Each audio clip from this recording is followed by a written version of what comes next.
write in the book, there is no faith and no courage and no sacrifice in doing what is expedient.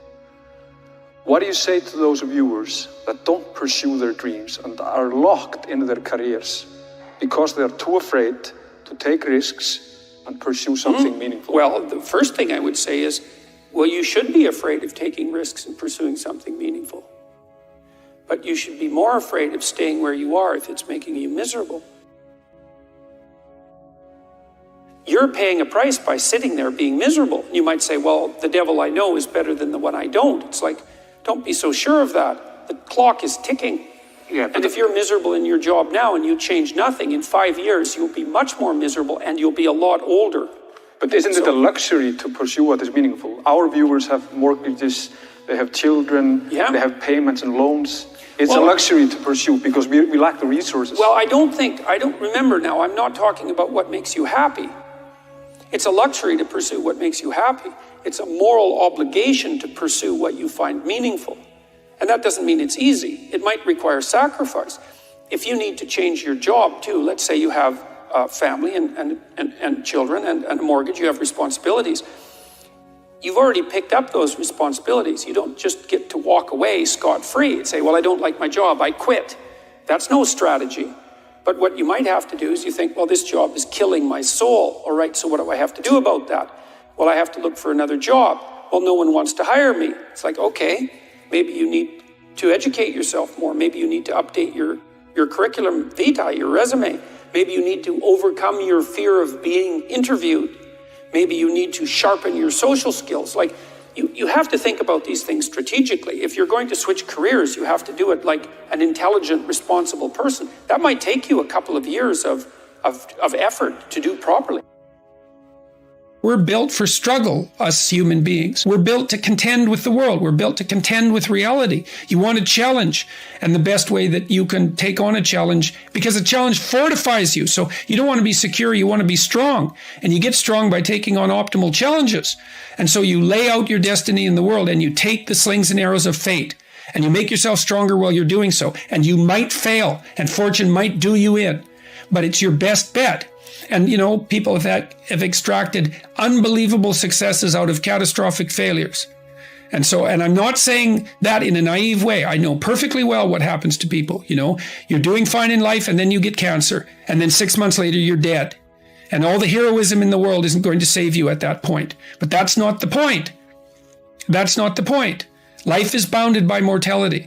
But that doesn't mean that you don't get out there and contend, and you develop by contending, and you minimize the net amount of suffering in the world.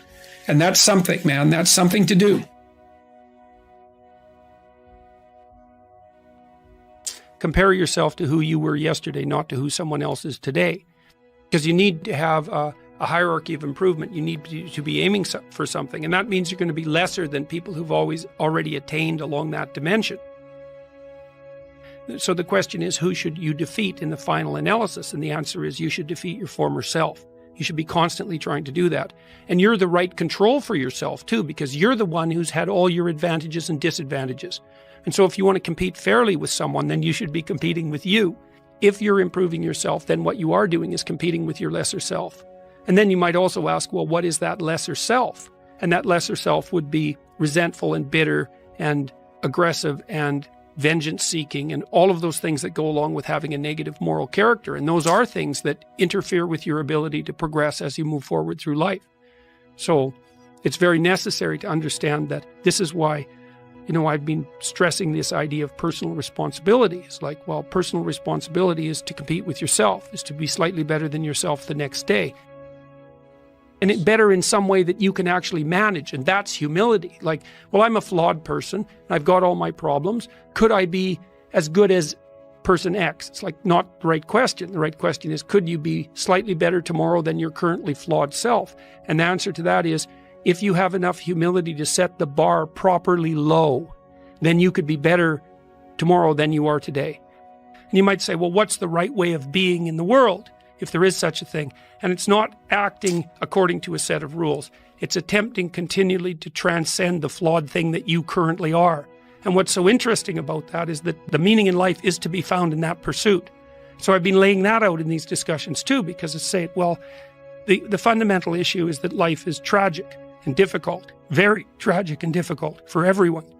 And it's also tainted by malevolence, because no matter how things are tragic and difficult, but there's always some stupid thing that you could do or someone else could do that could make it even worse than it has to be. And so that's life.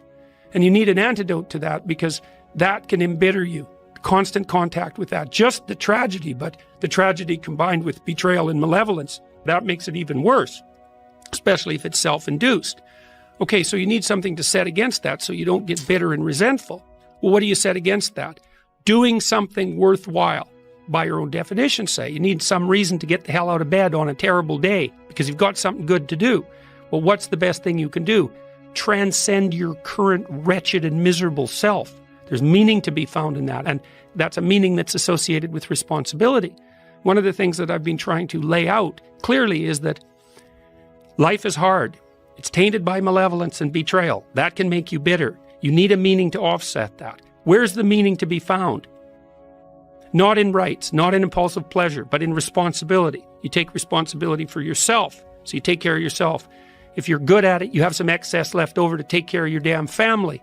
If you're good at both of those, then you have some excess left over to take care of your community. Those are heavy burdens. You pick up the burdens, you find that's meaningful. The best way to pick up the burden is to continually improve yourself, and that's where the meaning is to be found.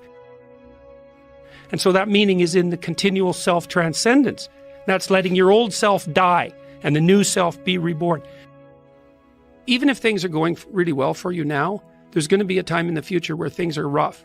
You know, you're going to be ill, family member's going to be ill, a dream is going to fall apart, you're going to be uncertain about your employment status. Like the flood is coming, right? The apocalypse is coming. It's always the case in life. And you have to be prepared for it. And the question is how to prepare for it. And the answer to that is to find a way of being that works even under the direst of circumstances. You've got the possibility to slowly raise yourself out of the mire. You've got the possibility to do just what the fighter does when he's defeated, which is to say, well, regardless of the circumstances that might have led to my defeat, like even if there were errors on the part of the referee, this is no time to whine about it. This is a time to take stock of what I did wrong so that I could improve it into the future. And that's the right attitude. The point is, your best strategic position is, how am I insufficient and how can I rectify that? That's what you've got. And the thing is, you are insufficient and you could rectify it. Both of those are within your grasp if you aim low enough. And I don't mean don't aim, and I don't mean don't aim up, but you have to accept the fact that you can set yourself a goal that you can attain, and there's not going to be much glory in it to begin with. Because if you're not in very good shape, the goal that you could attain tomorrow isn't very glorious. But it's a hell of a lot better than nothing, and it beats the hell out of bitterness, and it's way better than blaming someone else. It's way less dangerous. And you could do it. And what's cool about it, it's one step on a very long journey. And it starts to compound on you. So a small step today puts you in a position to take a slightly bigger step the next day. And then that puts you in a position to take a slightly bigger step the next day. And you do that for 2 or 3 years, man, you're starting to stride. I don't know how many people have come and told me, it's so strange. They said, well, I started making my bed and that made all the difference. It's like, well, yeah, you decided to aim up, man. And the first concrete instantiation of that was that you made your bed. And you think, well, that's nothing heroic. It's like, no, but aiming up is heroic. That's something. And then lowering yourself to the point where you're not above the mess in your room. You know, you're not superordinate to that. You lower yourself so that you straighten up. You're grateful for what you have right in front of you, and you take care of it and you put it in order. It's like all of a sudden things start to get better. And one of the reasons that audiences are responding to what I've been saying in my lectures and what I've been writing about is that I don't tell people that they're okay the way they are. No, I say, no, you could be way more than you are. And they're relieved about that, you see, because if you're in a dark and terrible place and someone says you're okay the way you are, then you don't know what to do about that. It's like, no, I'm not. I'm having a terrible time and I'm hopeless. You're okay the way you are. Well, then what? That's it? That's where I am? And what do you want to tell a young person? You're 17. You're okay the way you are. It's like, no, you're not. You got 60 years to be better. And you could be way better. You could be incomparably better across multiple dimensions. And in pursuing that better, that's where you'll find the meaning in your life. And that will give you the antidote to the suffering. This is the trick, though. You have to pick a path of discipline. What path of discipline you have to pick is a different issue. So there could be a rule. The rule might not be follow this rule. The rule might be you have to follow some rules. So it's a meta rule. And the meta rule is you have to discipline yourself. And the issue is, well, how? That's not really the relevant question. You can pick a disciplinary path. That's why I often tell my clients, especially young people, they say, well, I don't know what to do. It's like, that's okay. Nobody does. Go do something. Do the best thing that you can think of. Put the best plan you have into practice. It's not going to be perfect, and it will change along the way. But it will change partly because you become disciplined pursuing the path. And as you become disciplined, you become wiser. And as you become wiser, you become able to formulate better and better plans. So you can start vaguely and confused and develop a plan that's not so great, and you start to implement it. And then you accrue incremental wisdom as you implement your flawed plan. And that enables you to fix the plan. And so that's part of that process of incremental self-improvement as well. Imagine you only have $100,000 to go buy a house. And so you go look at this house, and it's like, Jesus, this house, man, it's like it needs a lot of work. It's like, well, that's all you've got. Well, are you going to pretend that the house is okay the way it is? Or are you going to look for where it's rotten and where the plumbing doesn't work and where the stove doesn't work? You have to go and look and see where everything needs to be fixed. And that is harsh, man. And then in order to do that properly, someone has to have taught you, look, you aren't your problems. You're most fundamentally that which, if it confronts its problems, can solve them. And that's the hero myth in a nutshell, by the way. The hero is the person who confronts horrible, chaotic potential and tames it and makes something of it, right? That's the fundamental human story. But the problem is that you have to face what you don't want to face in order to fix it. So you look at all the things about yourself that need to be burned off, that need to be dispensed with. And that, man, especially at the beginning, especially if you're screwed up, that may be like 95% of you. It's not pleasant. But if you know that you're the thing that can transcend your problems, most fundamentally, if you know you're the thing that, if it faces the problems, can transcend them, then you have the faith that would enable you to take stock of who you are. My daughter was very ill when she was a kid, but particularly when she was a teenager. She had a very terrible time of it. She had juvenile rheumatoid arthritis, and when she was between the ages of 14 and 16, it first destroyed her hip, which had to be replaced, and then it destroyed the ankle on her other leg, which had to be replaced. And she walked around for 2 years on broken legs, and she was taking massive doses of opiates and could hardly stay awake. And as a test of your faith, there's almost nothing that's more direct than a serious illness inflicted upon an innocent child, right? And so the chapter's a meditation on that, and also on, well, what to do in a situation like that, because everyone is going to have a situation like that in some sense, because you'll be faced with illness in the people that you love and in crisis. And so it's a practical guide to coping with those sorts of things. And one of the things you do when you're overwhelmed by crisis is you shorten your time frame. It's like you can't think about next month. Maybe you can't even bloody well think about next week, or maybe not even tomorrow, because now is just so overwhelming that that's all there is. It's like, and that's what you do. You cut your time frame back until you can cope with it. And if it's not the next week that you see how to get through, then it's the next day. And if it's not the next day, then it's the next hour. And if it's not the next hour, then it's the next minute. And people are very, very, very, very tough. And it turns out that if you face things that you can put up with a lot more than you think you can put up with, and you can do it without becoming corrupted. You have to be alert when you're suffering. You have to be alert to the beauty in life, the unexpected beauty in life. And, you have to look for that little bit of sparkling crystal in the darkness when things are bad. You have to look and see where things are still beautiful and where there's still something that's sustaining. You narrow your time frame and you be grateful for what you have, and that can get you through some very dark times. And maybe even successfully if you're lucky. But even if unsuccessfully, then maybe it's only tragic and not absolute hell.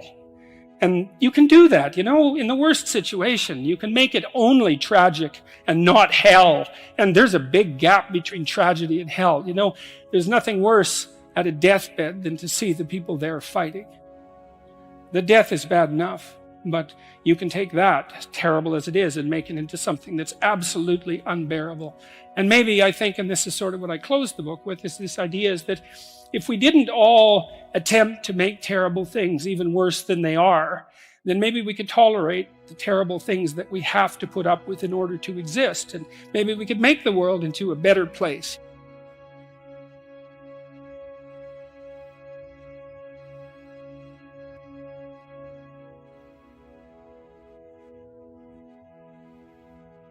It's a constant storm to try to figure out what you're about, and you change. At 26, you're all about the hustle, you're gonna be a billionaire, this and that, and then you go to the bar one night and you fall in love. And it changes what you care about, right? And then you have a child, and then this happens, and then that happens. Things change.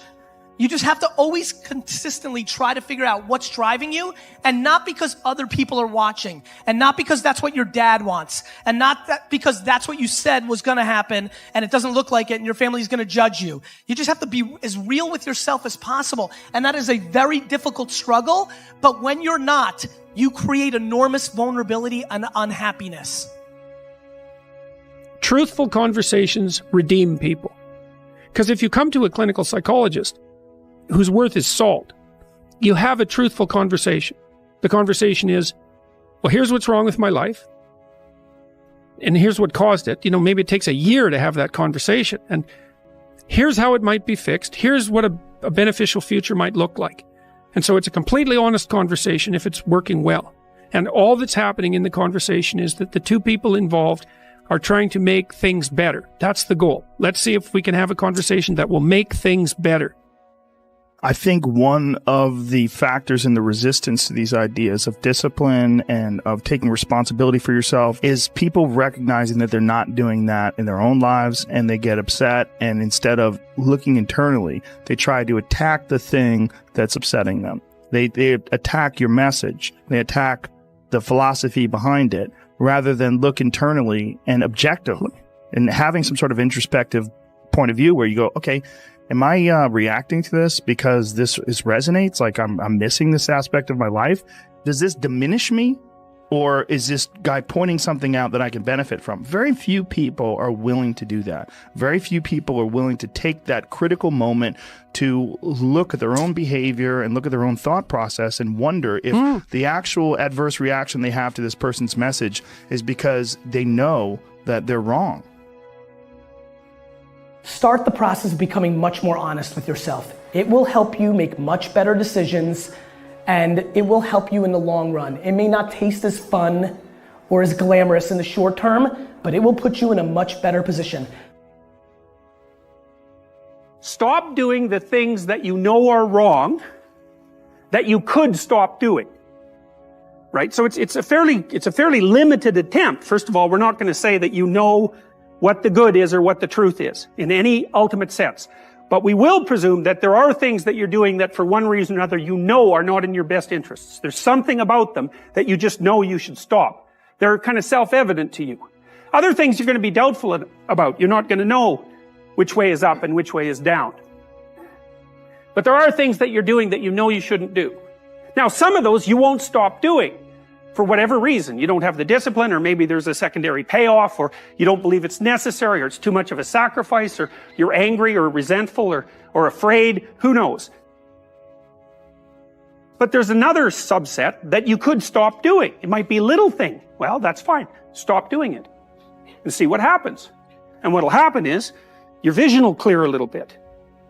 And then something else will pop up that you will also know you should stop doing and that you could stop doing.